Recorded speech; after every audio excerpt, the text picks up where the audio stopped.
Good morning friends, welcome to స్ఫూర్తి news. స్ఫూర్తి live కార్యక్రమం వీక్షిస్తున్న మీ అందరికీ కూడా ధన్యవాదాలు తెలియజేస్తూ నాటి ప్రధాన పత్రికలోని వార్తా విశేషాలు చూసే ముందు మన స్ఫూర్తి న్యూస్ను సబ్స్క్రైబ్ చేసుకుని మిత్రులుంటే దయచేసి సబ్స్క్రైబ్ చేసుకోండి.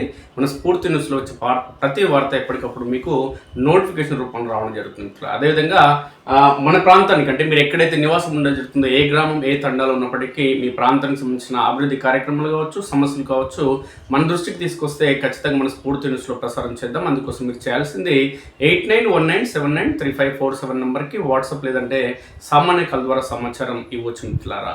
ఇంకా ఈనాటి రాష్ట్ర జాతీయ అంశాలకు సంబంధించిన వార్తలకు ఒకసారి కనుక మనం వెళ్తే, ఇవాళ రాష్ట్ర ప్రభుత్వానికి సంబంధించి కాంగ్రెస్ పార్టీ 2023 అసెంబ్లీ ఎన్నికల కంటే ముందు అనేక హామీలు ఇవ్వడం జరిగింది. అందులో ప్రధానమైన హామీ ఏంటంటే ఆర్టీసీ ఉద్యోగులకు సంబంధించి భరోసా కావచ్చు, లేదంటే ప్రభుత్వానికి సంబంధించి అనేక నిర్ణయాలు ఆర్టీసీ ఖచ్చితంగా ప్రాధాన్యం ఇవ్వడం జరుగుతుందనే కోణంలో అనేక హామీలు ఇచ్చి తెలంగాణ రాష్ట్రంలోని అన్ని వర్గాల ప్రజల ప్రభుత్వ అధికారుల ఓట్లతో పాటు ఆర్టీసీకి సంబంధించిన ఉద్యోగుల ఓట్లు కూడా దన్నుకున్నటువంటి కాంగ్రెస్ పార్టీ ఈరోజు మాట తప్పి మడమ తిప్పి ఈరోజు కనీసం ఆర్టీసీ సిబ్బందితో కానీ ఆర్టీసీ సంఘానికి సంబంధించిన జేఏసీ నేతలతో చర్చలు జరిపేందుకు విముఖత వ్యక్తం చేయడం, చివరికి చర్చలు జరిపినప్పుడు కూడా విఫలమైన నేపథ్యంలో ఆర్టీసీకి సంబంధించినటువంటి సమ్మె సైరన్ మోగింది.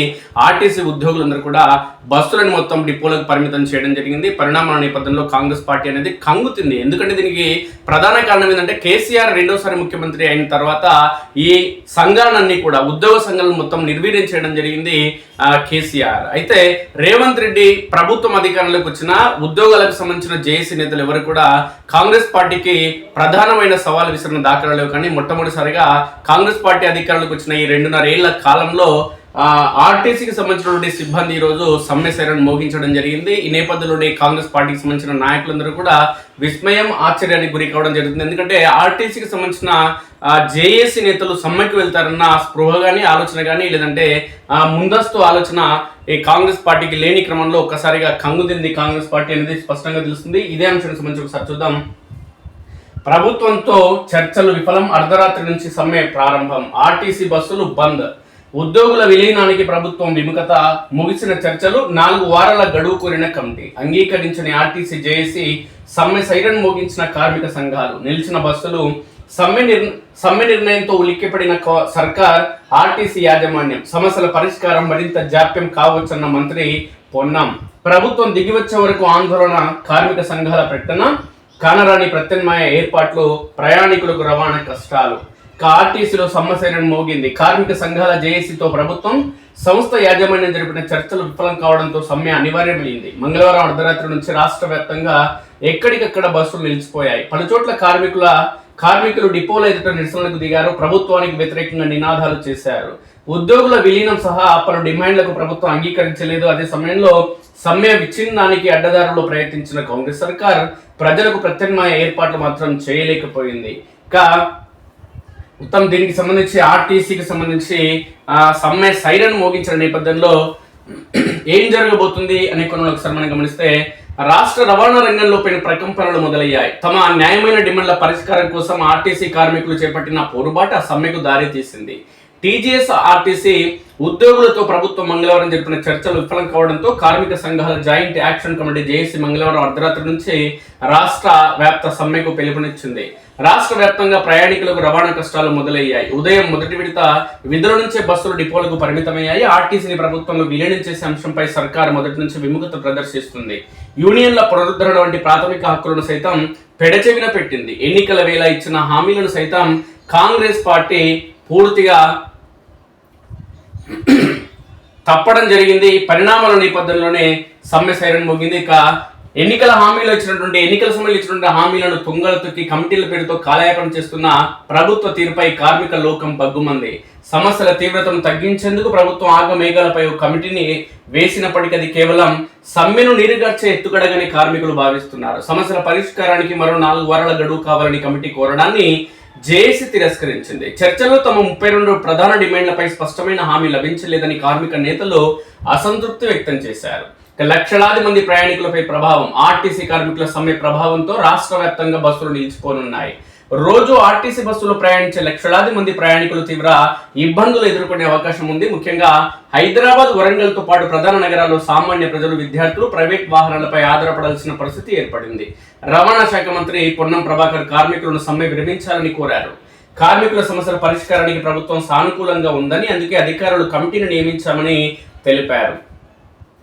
ప్రయాణికులకు ఇబ్బందులు కలగకుండా ప్రత్యామ్నాయ ఏర్పాట్లు చేయాలని అధికారులను ఆదేశించారు. రాష్ట్ర వ్యాప్తంగా ఆర్టీసీ డిపోల వద్ద పోలీసులు భారీగా మోహరించడం జరిగింది. ఆర్టీసీ జేఏసీతో ప్రభుత్వం చర్చలు.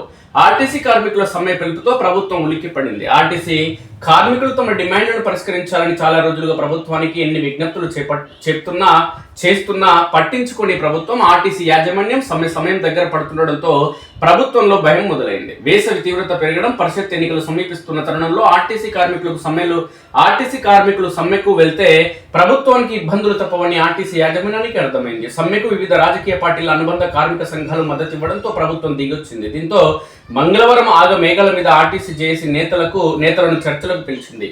హడావుడిగా కమిటీ ఆర్టీసీలో యూనియన్ల పునరుద్ధరణ, ప్రభుత్వంలో ఆర్టీసీ విలీనం, సంస్థ పరిరక్షణ సహా పెండింగ్ సమస్యలు పరిష్కరించాలని ఆర్టీసీ ఉద్యోగులు ఈ నెల 13న సమ్మెకు పిలుపునిచ్చారు. ప్రభుత్వ విజ్ఞప్తి మేరకు సమ్మెను వాయిదా వేశారు. బుధవారం నుంచి సమ్మెకు వెళ్తామని ఆర్టీసీ జేఏసీ నాయకులు ప్రకటించడంతో ప్రభుత్వం హడావుడిగా టీజీఎస్ ఆర్టీసీ సమస్యలు పరిష్కరించడానికి అధికారుల కమిటీ ఏర్పాటు చేస్తూ మంగళవారం ప్రభుత్వం ఉత్తర్వులు జారీ చేసింది.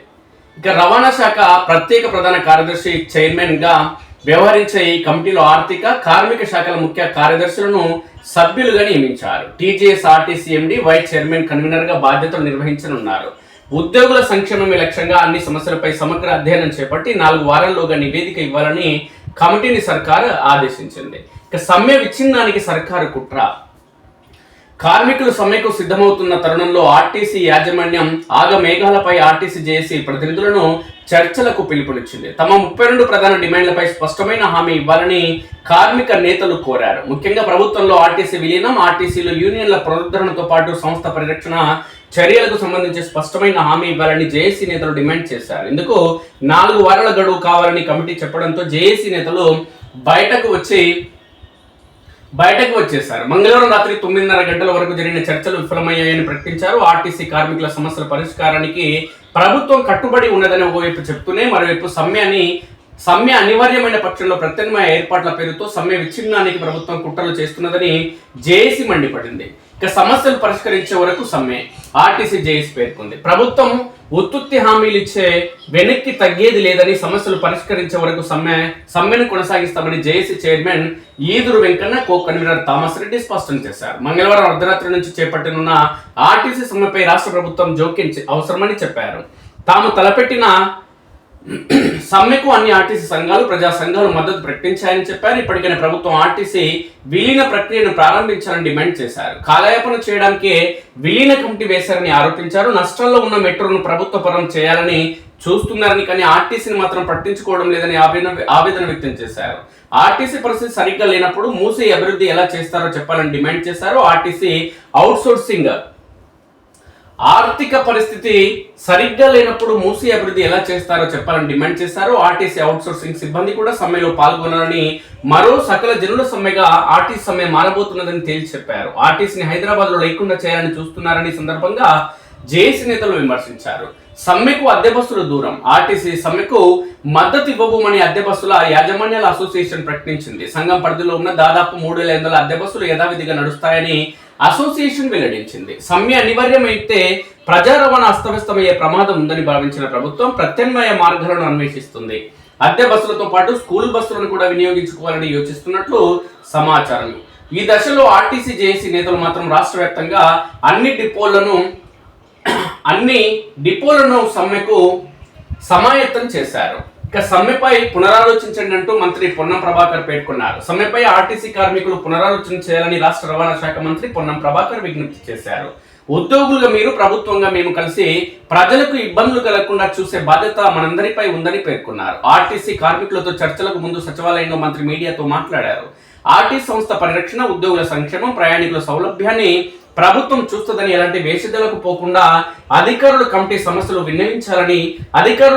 సమస్యలు విన్నవించాలని కోరారు. ఆర్టీసీ కార్మికుల డిమాండ్లపై ప్రభుత్వం సానుకూలంగా ఉందని, నిర్ణయాలు తీసుకునే విషయంలో కొంత జాప్యం జరగవచ్చని తెలిపారు. ఆర్టీసీ కార్మికుల సమ్మె పరిష్కారం, ప్రయాణికులకు ఇబ్బందులు కలగవద్దనే ఆలోచనలో ప్రభుత్వం ఉందని తెలిపారు. ఇక విధులకు హాజరు కండి అంటూ ఎండి నాగిరెడ్డి పేర్కొన్నారు.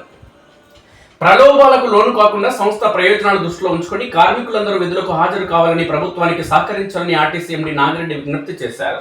ముఖ్యంగా ఆర్టీసీపై ఆధారపడి ప్రయాణించే కూలీలు, చిరుద్యోగులు, సామాన్యులకు ఇబ్బందులు కలగకుండా చూడాల్సిన బాధ్యత ప్రతి ఒక్కరిపై ఉద్యోగిపై ఉందని, అందరూ బాధ్యతాయుతంగా విధుల్లో పాల్గొనని మంగళవారం ప్రకటనలో పేర్కొన్నారు. కార్మికులు కోరుతున్న డిమాండ్లలో కొన్ని ఆర్థిక పరమైనవి, సంక్లిష్టమైన అంశాలు ఉన్నందున వాటిని లోతుగా పరిష్కరించడానికి ప్రభుత్వానికి కనీసం 4 వారాల సమయం పడుతుందని, ఈ మేరకు ప్రభుత్వం గడువు కోరిందని పేర్కొన్నారు. దశల వారీగా సమస్యల పరిష్కారానికి ప్రభుత్వం సిద్ధంగా ఉన్నట్లు పేర్కొన్నారు. వాస్తవాలను కొన్ని సంఘాలు విస్మరించి సమ్మెకు దిగి తప్పుదోవ పట్టిస్తున్నాయని సందర్భంగా ఆయన ఆక్షేపించారు. ఇదేమో ఏం చెప్పు, లక్షల జీతాలు తీసుకుంటారు వీళ్ళది ఏం లేదు, కానీ పనిచేస్తూ అనుకుంటుంది కదా బాధ.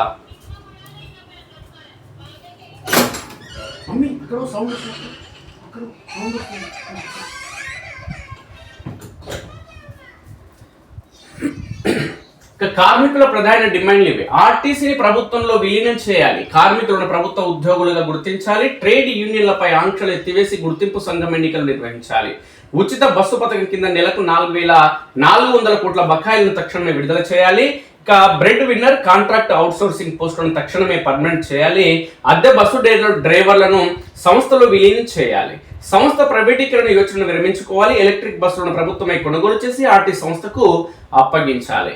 ఇక ప్రభుత్వ నిర్లక్ష్యంతోనే సమ్మెకు వెళ్తున్నామంటూ జేఏసీ చైర్మన్ పేర్కొన్నారు ఈదురు వెంకన్న. ఆర్టీసీ కార్మికుల సమస్యలపై రాష్ట్ర ప్రభుత్వం పట్టించుకోకపోవడంతో సమ్మెకు వెళ్లాలని ఆర్టీసీ జేఏసీ నిర్ణయం తీసుకుంది. కార్మికుల సమస్యల పరిష్కారం కోసం ఏడాది నుంచి గడువు ఇచ్చిన పరిష్కరించలేదు, చర్చల పేరుతో కాలయాపన చేస్తున్నారు. 32 డిమాండ్లు పరిష్కరించేంత వరకు సమ్మెను ఆపేది లేదు, ఉద్యోగాలు పోతాయని సర్కార్ బెదిరిస్తుంది, భయపడాల్సిన పని లేదు, ప్రభుత్వం విలీనం చేయాల్సిందే, కార్మికులంతా ఖచ్చితంగా సమ్మెలో పాల్గొనాలంటూ ఆయన పేర్కొన్నారు. ఇక Thomas Reddy JAC vice chairman ఏమన్నారంటే, కమిటీల పేరుతో కాలయాపన, ఆర్టీసీ ఉద్యోగుల సమస్యల్లో తీరుతాయని భావించాం, కానీ సర్కార్ కమిటీల పేరుతో కాలయాపన చేస్తుంది. ఆర్టీసీ కార్మికుల ప్రధాన డిమాండ్లపై ప్రభుత్వం క్లారిటీ ఇవ్వనే లేదు, అందుకే సమ్మెకు దిగాం. ఆర్టీసీ కార్మికుల సమస్యలు గొంతెమ్మ కోరికలేమీ కావు, ప్రభుత్వం మేనిఫెస్టోలో పెట్టిన అంశాలను మేము అడుగుతున్నాం, సూపర్వైజర్లు, మెకానిక్లు, డ్రైవర్లు అందరూ సమ్మెలో పాల్గొనాలంటూ ఆయన పేర్కొన్నారు. కార్మిక నేత కత్తుల యాదవ్ ఏమంటున్నారంటే, 32 డిమాండ్లు పరిష్కరించాలి, ఆర్టీసీ కార్మికుల 32 డిమాండ్లను ప్రభుత్వం పరిష్కరించాలి, తేలిగ్గా పరిష్కారమయ్యే సమస్యలపైన ప్రభుత్వం కావాలనే రెచ్చగొడుతుంది, సర్కారుతో జరిపిన చర్చలు విఫలమయ్యాయి, ఆర్టీసీ కార్మికులందరూ సమ్మెలో పాల్గొనాలి, ఎవరు భయపడాల్సిన అవసరం లేదు, హక్కులను తప్పకుండా సాధించుకుందాం, కార్మికుల సమస్యలు పరిష్కరించాలని డిమాండ్ చేస్తే కాలయాపన కోసం ప్రభుత్వం కమిటీ వేసిందంటే సందర్భంగా ఆయన విమర్శించారు. కార్మిక జేఏసీ నేత సురేష్ ఏమాట్లాడడం జరిగిందంటే, సమ్మెకు పోయేలా సర్కారే రెచ్చగొట్టిందంటూ ఆయన అంటున్నారు. ఆర్టీసీ కార్మికుల సమస్యలు పరిష్కరించాలని సర్కారును కోరుతూ ఇప్పటికే సమ్మె నోటీసు ఇచ్చాం, ప్రభుత్వం మాత్రం చర్చల పేరిట మా ఆశలను నీరుగార్చింది, ఈ ప్రభుత్వానికి సమస్యలు పరిష్కరించాలన్న ఆలోచన లేదు, కార్మికులంతా సమ్మెకు పోవాలన్న ఆలోచనలోనే ఉంది, అందుకే కాలయాపన కోసం కమిటీ ఏర్పాటు చేసింది, దీనిని ఆర్టీసీ కార్మిక జేఏసీ తీవ్రంగా వ్యతిరేకిస్తుంది. ఇక మరో నేత జేఏసీ నేత ఏమన్నాడంటే, యాదగిరి, కాంగ్రెస్ వచ్చాకే ఆర్టీసీ నిర్వీర్యం, కాంగ్రెస్ సర్కార్ వచ్చినప్పటి నుంచి ఆర్టీసీ సంస్థ నిర్వీర్యం అవుతుంది, దీంతో కార్మికుల భవిష్యత్తు అగమ్య గోచరంగా మారింది, ప్రజాపాలన పేరిట సర్కారు దగా చేస్తుంది, కార్మికుల సమస్యలు పరిష్కరించాలని సీఎం రేవంత్ రెడ్డిని కోరితే నిర్లక్ష్యం చూపుతున్నారు, సర్కార్తో చర్చలు విఫలమయ్యాయి, రాష్ట్ర వ్యాప్తంగా మంగళవారం అర్ధరాత్రి 12 గంటల నుంచి ఆర్టీసీ బస్సులు రోడ్ ఎక్కవంటూ ఈ సందర్భంగా ఆయన పేర్కొనడం జరిగింది. ఆర్టీసీ సమ్మెపై ప్రభుత్వంతో చర్చల అనంతరం సెక్రటరియట్ నుంచి బయటకు వస్తున్న జేఏసీ నేతలు ఈదురు వెంకన్న, థామస్ రెడ్డి తదితర సంఘం నేతలు ఈ పరిణామాల నేపథ్యంలోనే తెలంగాణ రాష్ట్రం ఏర్పడిన తర్వాత మరో దశ ఉద్యమానికి ఈరోజు బీజం పడింది అనడానికి ఇదొక ఉదాహరణగా మనం చెప్పుకోవచ్చు మిత్రులారా. ఆర్టీసీ సంఘానికి సంబంధించిన ఆర్టీసీ ఉద్యోగులు చేపట్టినటువంటి సమ్మెకు సంబంధించి తెలంగాణ రాష్ట్రంలోని ప్రజలందరూ కూడా ఖచ్చితంగా మద్దతు ఇవ్వాల్సిన అవసరం ఉంది. దీనికి ప్రధాన కారణం ఏంటంటే, తెలంగాణ రాష్ట్ర ఉద్యమంలో కీలక పాత్ర పోషించినటువంటి ఆర్టీసీ సోదరులు ఎవరైతే ఉన్నారో, ఆర్టీసీ శాఖలో పనిచేస్తున్న ఉద్యోగులు ఎవరైతే ఉన్నారో, సకల జనుల సమ్మెలో వీళ్ళు పాల్గొనడం జరిగింది. తెలంగాణ రాష్ట్ర ఉద్యమంలో ప్రతి అంశానికి సంబంధించి ప్రతి పిలుపుకు వాళ్ళు ముందుండి ఉద్యమంలో పాలు పంచుకోవడం జరిగింది. కాబట్టి ఈరోజు వాళ్ళకు ఆపద వచ్చింది. వాళ్ళ సమస్యల పరిష్కారం కోసం తెలంగాణ సమాజంలోని ప్రతి తెలంగాణ బిడ్డ కూడా వాళ్ళకు మద్దతు ఇవ్వాల్సిన బాధ్యత ఉంది. దీనికి ఉద్యోగ సంఘాల నేతలతో పాటు నిరుద్యోగులు కానీ, ప్రతిపక్ష రాజకీయ పార్టీలకు సంబంధించిన నేతలు కానీ, యువజన సంఘాలు కానీ, తెలంగాణ సమాజంలోని ప్రతి తెలంగాణ బిడ్డ కూడా ఈ ఆర్టీసీ సంబంధించినటువంటి సమస్యల పరిష్కారం కోసం ఆర్టీసీ సోదరులందరికీ కూడా మనం మద్దతు ఇవ్వాల్సిన బాధ్యత, గురుతర బాధ్యత తెలంగాణ సమాజం మొత్తం పైన ఉందనడంలో ఎలాంటి సందేహం లేదు మిత్రులారా. బీఆర్ఎస్ రజతోత్సవం దిగ్విజయం. 27న తెలంగాణ భవన్లో కీలక సమావేశం. హాజరు కానున్న పార్టీ అధినేత కేసీఆర్. సభ్యత్వ నమోదు, బీఆర్ఎస్ బలోపేతం, భవిష్యత్ కార్యాచరణపై కీలక నిర్ణయాలంటూ ముఖ్య నేతలందరూ హాజరు కావాలంటూ కేటీఆర్ పేర్కొంటున్నారు. సిద్దిపేట కలెక్టర్ ఉత్తర్వులపై హైకోర్టు స్టే. పొన్నం కుటుంబ భూమి వివాదంలో కొత్త మలుపు. వారసత్వ భూమిపై కలెక్టర్ది ఏకపక్ష నిర్ణయం. మధ్యంతర ఉత్తర్వులు జారీ చేసిన న్యాయస్థానం. ఫీజు రియంబర్స్మెంట్ పథకానికి ఉరి. పనిగట్టుకుని నిర్వీర్యం చేస్తున్న కాంగ్రెస్ సర్కార్.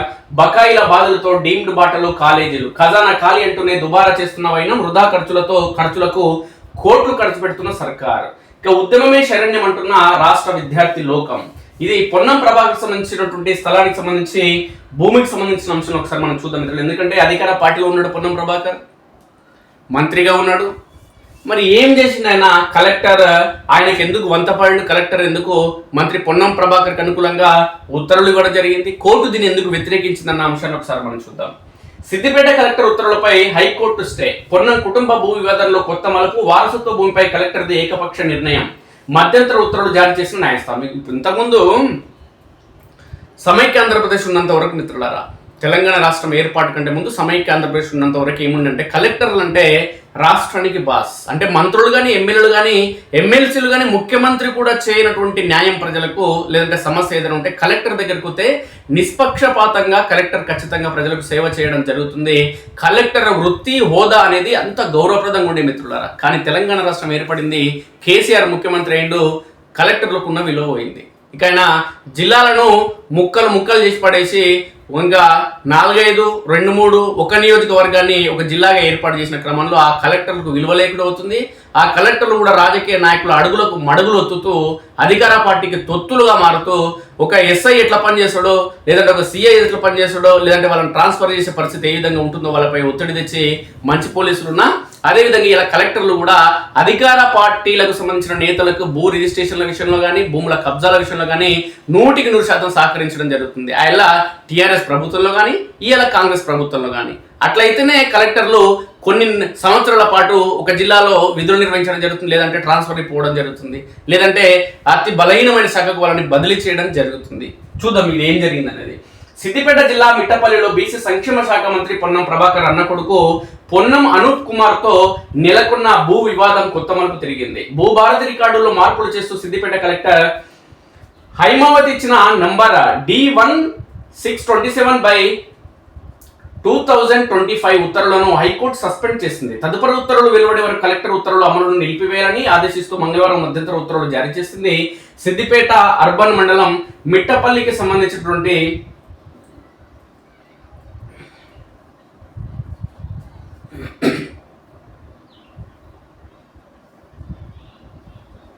మిట్టపల్లి గ్రామ శివారులోని 974, 974, 979, 988, 1005, 1006 సర్వే నెంబర్లు ఉన్న 13.05 ఎకరాల భూమిపై వారసుల మధ్య వివాదం నడుస్తుంది. ఇందులోకి జిల్లా కలెక్టర్ తలదూర్చి ఏకపక్ష నిర్ణయాలు తీసుకున్నారని ఆరోపిస్తూ రాగం మోహన్, రాగం శ్రీనివాస్ వారి కుటుంబ సభ్యులు హైకోర్టును ఆశ్రయించారు. వారసత్వ భూమి వివాదంలో తలదూర్చిన మంత్రి పొన్నం ప్రభాకర్ సోదరుని కుమారులు తప్పుడు ధృవీకరణ పత్రాలను సృష్టించారని వారు ఆరోపించారు. ఈ నకిలీ ధృవీకరణ పత్రాలను కలెక్టర్ అధికారిక పత్రాలుగా గుర్తిస్తూ భూభారతి రికార్డుల నుంచి తమ పేర్లను తొలగించి భూమితో సంబంధం లేని వ్యక్తుల పేర్లు చేర్చారని హైకోర్టుకు వివరించారు. కలెక్టర్ ఏకపక్ష నిర్ణయం వల్ల తమ సొంత భూమిపై ఇతరులకు హక్కులు సంక్రమించే ప్రమాదం ఉందని ఆందోళన వ్యక్తం చేశారు. పిటిషనర్ తరపు న్యాయవాదుల వాదనతో ఏకీభవించిన న్యాయమూర్తి justice B Vijay Sen Reddy collector ఉత్తర్వుల అమలును తాత్కాలికంగా నిలిపివేశారు. ఇది నేపథ్యం. సిద్దిపేట అర్బన్ మండలం మిట్టపల్లి గ్రామ శివారులో 974, 975, 978, 979, 988, 1001, 1006 సర్వే నెంబర్లో ఉన్న 18 ఎకరాల భూమిని 1960లో రాగం మల్లయ్య కొనుగోలు చేశారు. ఇందులో కొంత భూమి ఆయన అమ్ముకోగా మిగిలిన 13.05 ఎకరాల భూమిని 1985లో తన కుమారుడు రాగం ఎల్లయ్యకు వారసత్వంగా బదిలీ చేశారు. రాగం ఎల్లయ్య మరణానంతరం ఆయన వారసులు రాగం మోహన్, రాగం శ్రీనివాస్, సుజాత రాధా ఈ భూమికి కబ్జాదారులుగా ఉంటూ 65 ఏళ్ల నుంచి వ్యవసాయం చేసుకుంటున్నారు. కాలక్రమంలో ఈ భూమి ధరకు రెక్కలు వచ్చాయి. మంత్రి పొన్నం ప్రభాకర్ ఆయన కుటుంబ సభ్యులు భూమిపై కన్నేసినట్లు పిటిషనర్లు ఇటీవల ఆరోపించారు. నేపథ్యంలోనే 4 వారాల కింద విడిపోయిన వారసుల్లో కొందరిని పోగేసి తమకు అనుకూలంగా మలుచుకున్నారని, వారి ద్వారా తప్పుడు ధృవీకరణ పత్రాలతో రిజిస్ట్రేషన్ చేయించుకున్నారని ఆరోపించారు. మంత్రి సోదరుని కుమారులు బాలాజీ రియల్ ఎస్టేట్ పేరిట అప్పటికప్పుడు రిజిస్టర్ చేసుకుని వారి ద్వారా రిజిస్ట్రేషన్ చేయించారని చెప్పారు. అనంతరం ఆస్తుల్లో వాటా వస్తుందని ఆ వారసులతో కలెక్టర్కు ఫిర్యాదు చేయించారని తెలిపారు. కలెక్టర్ ఏకపక్ష నిర్ణయం. ఈ ఫిర్యాదుల మీద జిల్లా కలెక్టర్ తమకు ఎలాంటి నోటీసులు ఇవ్వకుండా, పంచనామా చేయకుండా ఏకపక్ష నిర్ణయంతో ఆస్తుల పంపకాలు చేసినట్లు బాధితులు ఆరోపించారు. స్థానిక రెవెన్యూ అధికారులు ఏకపక్షంగా వ్యవహరించారని ఆరోపించారు.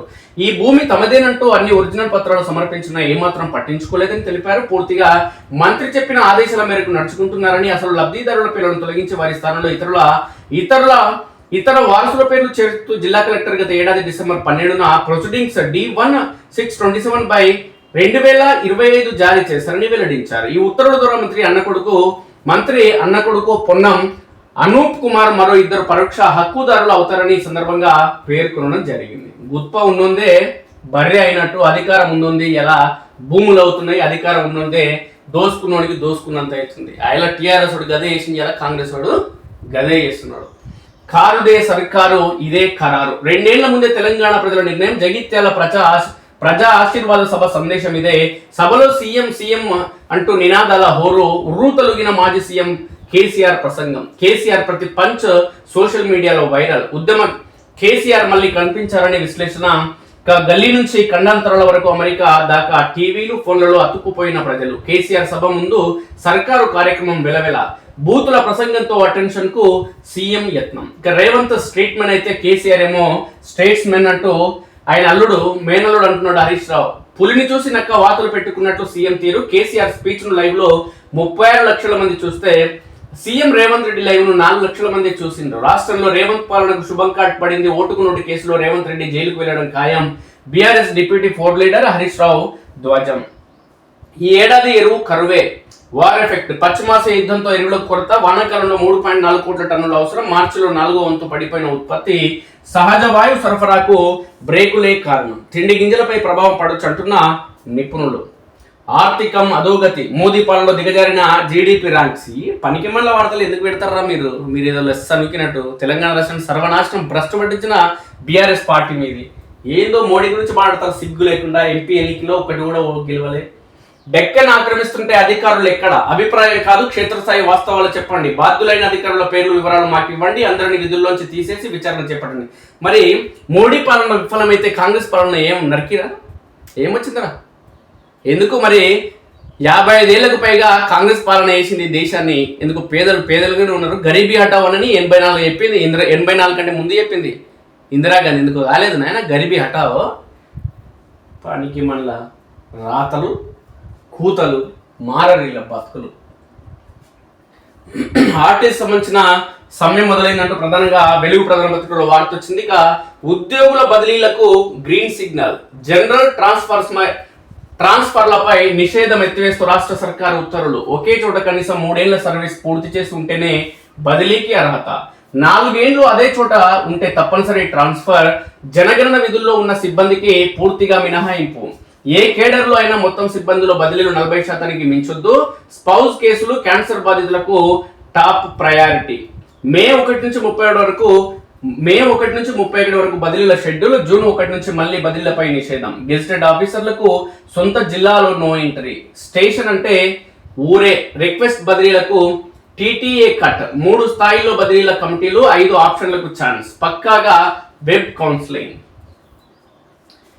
శాంత సమరమ. అమెరికా ఇరాన్ చర్చలపై సందిగ్ధం. నేటితో ముగినున్న సీజ్ ఫైర్ గడువు పొడిగింపు ఉండదని తేల్చెప్పిన ట్రంప్, ఒప్పందం కుదరకపోతే బాంబులు పేలుతాయని వార్నింగ్. కొత్త వ్యూహాలతో రెడీగా ఉన్నామన్న ఇరాన్. చర్చలకు హాజరు కాబోమని వెల్లడి. పాక్ పర్యటన వాయిదా వేసుకున్న జేడీ వాన్స్ బృందం. అరే ట్రంప్గా నీకు సిగ్గు, లజ్జ, చీము, నెత్తురు ఏమీ లేదురా. నిన్ను చూసి నీ దేశంలో నవ్వుకుంటున్నారా? నిన్ను ఓటేసి గెలిపించిన ప్రజలు తూ అంటున్నారు. బజార్లకు వచ్చి రోడ్లపైకి వచ్చి ట్రంప్గా దిగిపోరా అంటున్నారా అని నీకు సిగ్గురాదేంట్రా? నీకు చెప్తే ఇరానోడు వింటున్నారా? నీ తుక్కు చేసిన ఇజ్జత్ మొత్తం చేసిన అమెరికా ఇజ్జత్ అయినా నీకు సిగ్గు అనేది వస్తలేదు. ఇక 1000 ఏళ్ళైనా బీఆర్ఎస్ మారదు, ఎన్నికల్లో ఓటమిపై ఇప్పటికీ ఆత్మవిమర్శ చేసుకోవట్లంటూ కల్వకుంట్ల కవిత పేర్కొంది. ప్రజలే తప్పు చేశారంటూ చులకనగా మాట్లాడుతున్నారు. రాజకీయ పునరేకీకరణ అంటూ తెలంగాణ వ్యతిరేకుల్ని తెస్తున్నారు. 75 ఏళ్ల జీవన్ రెడ్డిని 25 ఏళ్ల యువకుడు అంటే యువత ఏం కావాలి? గుంటనక్క ఆర్ఎస్ఎస్ నేతలను కలిశారని గుంపు మేస్త్రి చెప్తున్నారు. కోర్టు తీర్పుల్ని ప్రభావితం చేసేలా సీఎం ఎలా మాట్లాడుతారని ప్రశ్న. మొత్తానికి కల్వకుంట్ల కవిత కేసీఆర్ కడుపులో కేసీఆర్ బిడ్డ ప్రహ్లాదు పుట్టినట్టు పుట్టింది హిరణ్య కశపునికి. ఇంకా వ్యవహార తీరు ఇలా నిండా ముంచుతుంది, కానీ వాస్తవాలు మాత్రం కొన్ని మాట్లాడుతుంది మిత్రులారా. ఎందుకంటే ఇలా జీవన్ రెడ్డి 75 ఏళ్ళైనా 25 ఏళ్ళ అయితే నువ్వు పక్క పార్టీలను తెచ్చి పదవులు ఇవ్వడం, పక్క పార్టీలను తెచ్చి మంత్రులు చేసి కేసీఆర్, పక్క పార్టీలను తెచ్చి ఎమ్మెల్యేలు చేసి బీఫామ్లు ఇచ్చి, పక్క పార్టీలను చేసి ఎమ్మెల్సీని చేసి, పక్క పార్టీలు చేసి రాజ్యసభ ఎంపీలను చేసి, కానీ నిన్ను నమ్ముకొని నీ పార్టీని నమ్ముకొని 25 ఏళ్ళుగా పనిచేసినటువంటి కార్యకర్తలు కానీ ఉద్యమకారులకు కానీ పార్టీ జెండర్ మాత్రం కానీ పదవులు ఇవ్వకపోతే, కనీసం వార్డు మెంబర్ చేయకపోతే, సర్పంచ్ చేయకపోతే, కానీ పక్క పార్టీలు వచ్చి మాత్రం డైరెక్ట్ మంత్రి పదవి డిప్యూటీ సీఎం పదవి ఇస్తుంది. అది నీ దళిద్రం. ఇంకా నువ్వు మరల కేసీఆర్ అంటుంది నీ కడుపును పుట్టిన నీ బిడ్డ. అసెంబ్లీ పార్లమెంట్ ఎన్నికల్లో ఘోర ఓటమిపై బీఆర్ఎస్ ఇప్పటికీ ఆత్మవిమర్శ చేసుకోవడం లేదని, ప్రజలే తప్పు చేశారని ఇలా చులకన చేసి మాట్లాడుతున్నారని తెలంగాణ జాగృతి అధ్యక్షురాలు కల్వకుంట్ల కవిత మండిపడ్డారు. జగిత్యాల సభలో 75 ఏళ్ల కురవృద్ధుడిని చేర్చుకుని రాజకీయ పునరేకీకరణ అంటున్నారని, తెలంగాణ వ్యతిరేక శక్తుల్ని తెచ్చి తెలంగాణ పునర్నిర్మాణ యజ్ఞం చేస్తామంటున్నారని విమర్శించారు. 1000 ఏళ్లైనా బీఆర్ఎస్ పార్టీ మారదని ఆగ్రహం వ్యక్తం చేశారు. మంగళవారం ఆమె హైదరాబాద్లోని జాగృతి ఆఫీసులో మీడియాతో మాట్లాడారు. జగిత్యాల బహిరంగ సభలో కేంద్ర ప్రభుత్వాన్ని బీఆర్ఎస్ నాయకత్వం పల్లెత్తి మాట కూడా అనకపోవడంలో ఆంతర్యం ఏమిటని ప్రశ్నించారు. జాతీయ పార్టీగా చెప్పుకుంటూ లోక్సభలో మహిళా బిల్లు, డీలిమిటేషన్ బిల్లు, జనగణనపై ఒక్క మాట కూడా మాట్లాడలేదన్నారు. బీఆర్ఎస్ పార్టీలో ఆడబిడ్డలకు ఎప్పుడూ గౌరవం ఉండదని, అందుకే మహిళా కోట బిల్లు వీగిపోయినా ఒక్క మాట కూడా మాట్లాడలేదని విమర్శించారు. తమ ఓటమికి ప్రజలే కారణమని ఇప్పటికీ బ్లేమ్ చేస్తున్నారని మండిపడ్డారు. 75 సంవత్సరాల వృద్ధుడిని చేర్చుకునే ఆయనకే 25 ఏళ్ళు తగ్గిపోయిన ఈ నవయువకుడు అంటే తెలంగాణలో ఉన్న యువత పరిస్థితి ఏమిటని ప్రశ్నించారు. మేధావులు, విద్యావేత్తలు బీఆర్ఎస్ ఆలోచన విధానం ఎలా ఉంటుందో అర్థం చేసుకోవాలన్నారు. జీవన్ రెడ్డి పచ్చి తెలంగాణ వ్యతిరేకాన్ని గుర్తు చేశారు. తెలంగాణ కోసం ఉద్యమ నాయకత్వం 2 సార్లు పదవులకు రాజీనామా చేసినప్పుడు తనకు వైఎస్ నాయకత్వం ఉంటే చాలు తెలంగాణ ఎందుకంటూ ప్రశ్నించిన వ్యక్తి, ఉద్యమ నాయకత్వంపై 2 సార్లు ఉప ఎన్నికల్లో పోటీ చేసిన వ్యక్తి అని గుర్తు చేశారు. జగిత్యాల సభలో తెలంగాణ కోసం ఉరిమే ఉత్సాహంతో పోరాడిన ఉద్యమకారుల గురించి ఒక్క మాట్లాడలేదని మండిపడ్డారు. తెలంగాణ ఉద్యమకారులు భిక్షాటన చేసే దుస్థితికి వచ్చారని ఆందోళన వ్యక్తం చేశారు. తాము ఏర్పాటు చేసే పార్టీలో యువ నాయకత్వాన్ని ప్రోత్సహిస్తామని, యువత భారీ సంఖ్యలో చేరాలని పిలుపునిచ్చారు. బల ప్రదర్శనకు దిగిన్రంతే రాష్ట్రంలో అధికార ప్రధాన ప్రతిపక్షాలు ఒకే రోజు భారీ బహిరంగ సభలు పెట్టి తూ కిత్నా అంటే మై కిత్నా అంటూ బల ప్రదర్శనకు దిగుతున్నాయి తప్ప ప్రజా సమస్యలను పట్టించుకోవడం లేదని కవిత విమర్శించారు. బీఆర్ఎస్ ఉత్తి కథలు చెప్తే కాంగ్రెస్ పార్టీ పిట్టకథలు చెప్పిందన్నారు. పార్టీల సెంట్రిక్ గా కాకుండా ప్రజల సెంట్రిక్ గా రాజకీయ నాయకత్వం ఉండాలనేందుకు తాము కొత్త రాజకీయ శక్తిగా నెల 25న వస్తున్నామని తేల్చి చెప్పారు. ప్రజల కష్టాలు తీర్చేందుకు ఒక ఆడబిడ్డగా తాను ప్రయత్నం చేస్తున్నానని తెలిపారు. గుంటనక్క ఆర్ఎస్ఎస్ పెద్దలను కలవడానికి ఢిల్లీ వెళ్లారని గుంపు మేస్త్రి అన్నారని, ఆర్ఎస్ఎస్ పెద్దలను కలవడానికి బీఆర్ఎస్ నాయకుడు వెళ్తే ముఖ్యమంత్రిగా ప్రజలకు చెప్పాల్సిన బాధ్యత లేదా అని ఈ సందర్భంగా ప్రశ్నించారు. ఇక కోర్టు తీర్పులను ప్రభావితం చేసేలా సీఎం వ్యాఖ్యలు. కాళేశ్వరం కేసులో ఏదో జరగబోతుందని కోర్టు తీర్పులను ప్రభావితం చేసేలా సీఎం రేవంత్ రెడ్డి మాట్లాడుతున్నారని కవిత అన్నారు. రాజ్యాంగాన్ని, రాజ్యాంగబద్ధ సంస్థలను తక్కువ చేసేలా సీఎం మాట్లాడారని విమర్శించారు.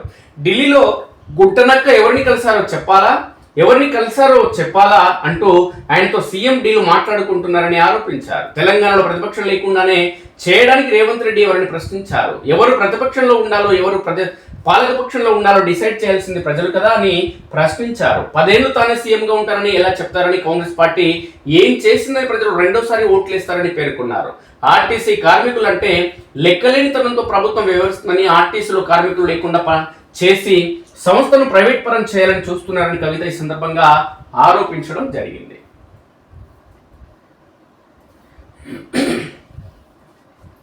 సర్కారు కొలువులకు ఏజ్ పెంచరా, ముగిసిన 46 ఏండ్ల గడువు, స్పష్టత ఇవ్వని ప్రభుత్వం. సడలింపుపై సర్కారు మౌనం, నిరుద్యోగులు ఆందోళన, 2 నెలలు చూసి నోటిఫికేషన్ జారీ చేసిన టీజీపీఎస్సీ. ఇక 2 విడతల్లో 5,653 కోట్లు రైతు భరోసా నిధులు రిలీజ్. మొదటి విడతలో 3,446.94 కోట్లు, రెండో విడతలో 2,206 కోట్లు విడుదల. 2 విడతల్లో కలిపి 71 లక్షల మంది రైతులకు లబ్ధి. వేధింపుల కేసులో లంచం డిమాండ్, ఏసీబీకి చిక్కిన వికారాబాద్ మహిళా సిఐ ఎస్ఐ. మహిళా అమ్మలు అక్కలన్నా జర మంచిగా పని చేస్తారు అనుకుంటే ఇలా అమ్మలు అక్కలు ఈ విధంగా మహిళా లోకానికి చెడు పేరు తెచ్చే విధంగా, ఎందుకంటే పురుషులు ఆల్రెడీ దళిద్రులు చేసే పనులు ఎట్లుంటాయనేది అందరికి తెలిసే. అంటే అవినీతుల గురించి మాట్లాడుతున్నారు మిత్రులు, అందరి గురించి కాదు. వాళ్ళు దొరుకుతారు, తప్పులు చేస్తారు, తాగుతారు, తందనాలు ఆడతారు. కానీ మీరు కూడా చేస్తే ఎట్లా అక్క, నాకు అర్థమవుతలేదు. ఎట్లా అమ్మ? వేధింపుల కేసులో లంచం డిమాండ్, ఏసీబీకి చిక్కిన వికారాబాద్ మహిళా ఎస్ఐ సిఐ. బా ఏం మంచిగా ఉన్నారు, దండమమ్మా. 60,000 అడిగి 40,000కు ఒప్పందం, 20,000 ఇచ్చిన మరో 20,000 కోసం సతాయింపు. తట్టుకోలేక ఏసీబీని ఆశ్రయించిన బాధితుడు. చక్కగా అయింది సిగ్గుదత్తంగా. జీతాలు వస్తలేవు, పందులేక తింటలేరు, ఇంతలా కడుపులు పెంచి ప్రభుత్వ ఉద్యోగులు సిగ్గుండాలి. ఇలాంటి మరీ పోలీస్ డిపార్ట్మెంట్ అయితే దరిద్రంగా మారిపోయింది మిత్రులారు. ఇంతలా కడుపులు పెంచినా కానీ సరిపోతలేవు జీతాలు.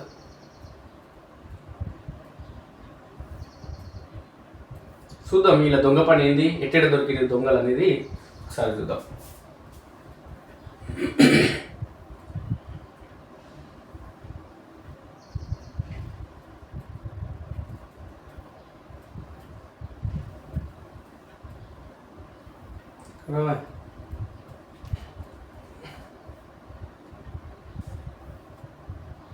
గాంజా బ్యాచ్లు, గ్యాంగ్ రేపులు, మీడియా సృష్టించిన వార్తలే అంటూ ఇంకొకటి చేత కాదు పట్టుకోనికి చేత పోలీసులకు. కానీ కానిస్టేబుల్ వేధింపులతో మహిళా కానిస్టేబుల్ ఆత్మహత్య. వరంగల్కి సంబంధించి కానిస్టేబుల్ వేధింపులు భరించలేక ఓ మహిళా కానిస్టేబుల్ ఆత్మహత్యకు పాల్పడింది. ఘటన వరంగల్ జిల్లా మట్టెవాడ పోలీస్ స్టేషన్ పరిధిలో జరిగింది. పోలీసులు తెలిపిన వివరాల ప్రకారం భూపాలపల్లి పోలీస్ స్టేషన్ లో సాధు సంగీత 33 సంవత్సరాల ఆమెకి కానిస్టేబుల్ గా పనిచేస్తుంది. మంగళవారం రాత్రి ఇంట్లో ఉరివేసుకుని సూసైడ్ చేసుకుంది. ఆమె మట్టెవాడలోని గోపాలస్వామి టెంపుల్ ప్రాంతంలో నివాసం ఉంటుంది. గతంలో ములుగు జిల్లా గణపూర్లో విధులు నిర్వహించారు. సమయంలో శ్రీధర్ అనే కానిస్టేబుల్ తనను వేధింపులు గురి చేసినట్లు సూసైడ్ నోట్లో పేర్కొంది. ఆ వేధింపులు భరించలేక గణపూర్ నుంచి భూపాలపల్లికి బదిలీ చేసుకున్నప్పటికీ శ్రీధర్ నుంచి వేధింపులు ఆగలేదని లేఖలో పాపోయింది. ఈ కారణంగానే ఆత్మహత్యకు పాల్పడినట్లు ఆమె పేర్కొన్నారు. నువ్వు పోలీసు వై ఉండి ఆత్మహత్య చేసుకుంటే మామూలు పరిస్థితి ఏందక్క. ఇక బర్త్ సర్టిఫికేట్ల కోసం లంచం డిమాండ్, ఏసీబీకి దొరికిన నారాయణపేట ఆర్డీఓ. అరే సిగ్గుండాలరా, బర్త్ సర్టిఫికేట్లకు కూడా పైసలు అడుగుతారని బతుకులో నాకు చెప్పు. మనిషి వారను ఏం మనుషుడురా, లక్షల కొద్ది జీతాలు తీసుకుంటా పనికి మళ్ళీ పనులు. అభివందనం, Sunrisers Hyderabad dashing batter Abhishek Sharma 65 balls లో 10 4లు 10 సిక్సర్లతో 135 పరుగులు చేసి నాట్అవుట్ గా నిలిచారు. ఈ సందర్భంగా మళ్ళీ అదరగొట్టాడు గత మ్యాచ్ మాదిరిగానే. మొన్న మెరుపు 50తో మెప్పించిన అభి ఈసారి టాప్ క్లాస్ ఆటతో ఢిల్లీ బౌలింగ్ ను షేక్ చేశాడు. దీంతో మంగళవారం హైదరాబాద్ వేదికగా జరిగిన పోరులో సన్ రైజర్స్ టీము 45 రన్స్ తేడాతో ఢిల్లీ క్యాపిటల్స్ ను చిత్తుగా ఓడించింది.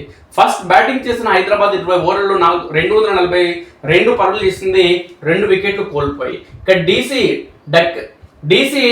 20 ఓవర్లలో 195 పరుగులు చేసి 9 వికెట్లు కోల్పోయి ఆల్అౌట్ అయింది. విజయక్రాంతి ప్రధాన పత్రికలు వచ్చిన ప్రధానమైన వార్తలు ఏంటి అనేది 250 కోట్ల భారీ మోసం, రైతుల నష్టపరిహారం కాజేసిన ఓం శ్రీ సాయిరామ్ ఫైనాన్స్. కూషాయిగూడలో నాగర్ కర్నూలు జిల్లా రైతుల ఆందోళన. పాలమూరు రంగారెడ్డి ఎత్తిపోతల పథకం వల్ల భూములు కోల్పోయిన నాగర్ కర్నూలు జిల్లా రైతుల ఆవేదన ఆగ్రహంగా మారింది. తమకు ప్రభుత్వం ఇచ్చిన నష్టపరిహారం డబ్బులను ప్రైవేట్ ఫైనాన్స్ పేరిట మోసం చేశారంటూ మంగళవారం వారు కుషాయిగూడలో పెద్ద ఎత్తున ధర్నాకు దిగారు. బాధిత రైతుల కథనం ప్రకారం ఓం శ్రీ సాయిరామ్ ఫైనాన్స్ పేరుతో ఈ పథకం ప్రకారం తమను మోసగించారని వారు తెలిపారు. నష్టపరిహారం ద్వారా వచ్చిన డబ్బులతో తక్కువ ధరలకు భూములు ఇప్పిస్తామని, పెట్టుబడులపై నెలకు అధిక వడ్డీ ఇస్తామని నమ్మబలికి సుమారు 25 గ్రామాలకు చెందిన 2,500 నుంచి 3,000 మంది రైతుల నుంచి విడతల వారీగా నిధులు నిందితులు డబ్బులు సేకరించారు. కొందరికి మొదట్లో కొంత వడ్డీ చెల్లించి నమ్మకం పెంచి ఆ తర్వాత భారీ మొత్తాలు తీసుకుని మాయమయ్యారని వారు ఆరోపించారు. ఇలా మోసపోయిన మొత్తం డబ్బు సుమారు 250 కోట్లకు పైగా ఉంటుందని రైతులు ఆవేదనతో చెప్పారు. పుణ్యానికి వస్తుందని చెప్తే ఆడ వడ్డీ ఫినాయిల్ అని చెప్తే జనాలు అయితే ఉరికి తాగుతారప్ప. ఫ్రీ ఎట్లీస్తాడు వాడు. వానికి ఏమవసరం ఉందనేది ధ్యాస కానీ యాస కానీ మాత్రం లేనే లేదు మిత్రులారా. వచ్చిందంటే ఫ్రీ వస్తుందంటే ఉరుకోలాగా, ఎక్కువ ఇస్తుందంటే ఉరుకోలాగా.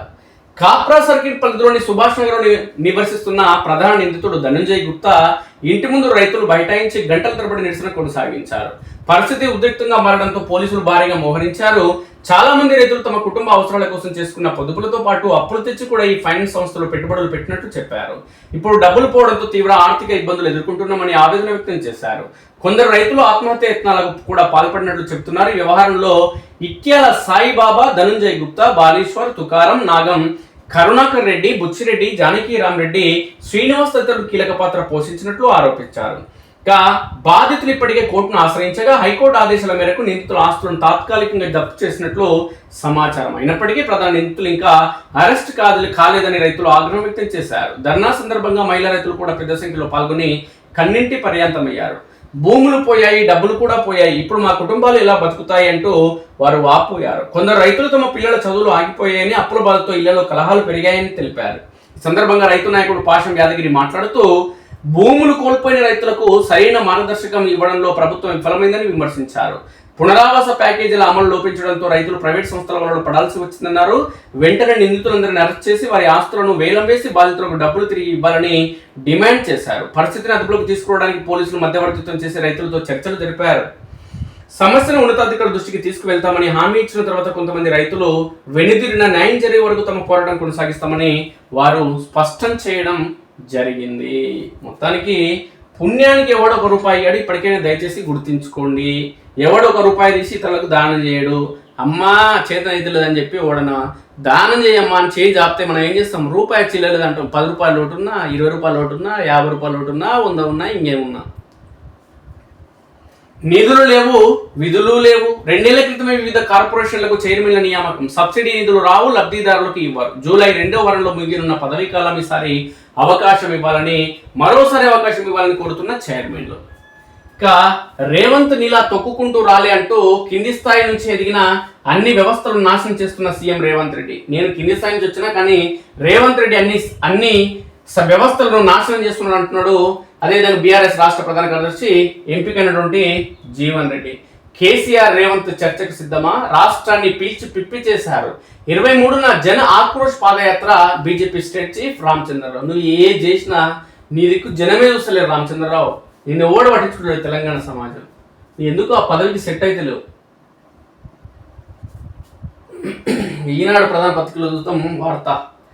పైకి మేడి పండు తింటే కడుపు పండు. అనేక హోటళ్లలో అత్యంత అపరిశుభ్రంగా వంటగదులు. పెరుగు, paneer, ice cream, chocolate, chicken, mutton ఇలా అన్నింటినీ కల్తీ చేస్తున్న ముఠాలు.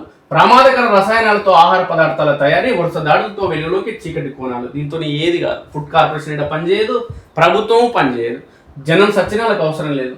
ఎందుకంటే ఈ పెద్ద పెద్ద హోటళ్ళు, రెస్టారెంట్లు ఉండేది రాజకీయ పార్టీలకు సంబంధించిన నాయకులు, ఎమ్మెల్యేలేవి, ఎంపీలవి, ఎమ్మెల్సీలేవి. ఎందుకంటే ప్రైవేట్ పాఠశాలలు ఎట్లుంటాయో, ప్రైవేట్ ఆసుపత్రులు ఎట్లుంటాయో, ప్రైవేట్ రెస్టారెంట్లు కానీ, ప్రైవేట్ హోటల్స్ కానీ, వైన్ షాపులు కానీ వాళ్ళే ఉంటాయి. కాబట్టి వాళ్ళు ప్రజల ప్రాణాలు, వాళ్ళ రక్త మాంసాలు తిని లక్షల కోట్లు సంపాదిస్తారు రాజకీయ పార్టీలకు సంబంధించిన నాయకులు. ఇక బదిలీలకు పచ్చజెండా అంటూ దీంట్లో కూడా ప్రధానంగా వార్త వచ్చింది. రణమా విరమణ అంటూ ఇరాన్ అమెరికా యుద్ధానికి సంబంధించిన ఒక వార్త. లిఫ్ట్ లేకుండా ఎల్లంపల్లికి నీరు. తుమ్మిడిహేటి నుంచి తరలింపు. సీఎం సూచనతో నీటిపారుదల శాఖ కసరత్తు. బాణాసంచ తయారీలో పేలుడు. కేరళలో 13 మంది మృతి. ఇక రేపే పోలింగ్. తమిళనాడు అంతటా రేపే పోలింగ్. పశ్చిమ బెంగాల్లో మాత్రం తొలి విడత ఎన్నికలు. ఇక రాహుల్ స్థానం కోసమే రేవంత్ తాపత్రయం. కేంద్ర మంత్రి బండి సంజయ్ ఆరోపణ. డీలిమిటేషన్, మహిళా రిజర్వేషన్ బిల్లులను అడ్డుకుని ఏదో గొప్ప పని చేసినట్లు ముఖ్యమంత్రి భావిస్తున్నారని, కానీ ఈ విషయంలో కాంగ్రెస్ ను మహిళలు చీదరించుకుంటున్నారని, కాంగ్రెస్ అగ్రనేత రాహుల్ గాంధీ స్థానంలో కూర్చునేందుకు రేవంత్ రెడ్డి తాపత్రయపడుతున్నారని కేంద్ర మంత్రి బండి సంజయ్ ఆరోపించారు. కుర్చీ కాపాడుకోవాలని పాకులాట సీఎం రేవంత్ రెడ్డిపై హరీష్ రావు విమర్శ.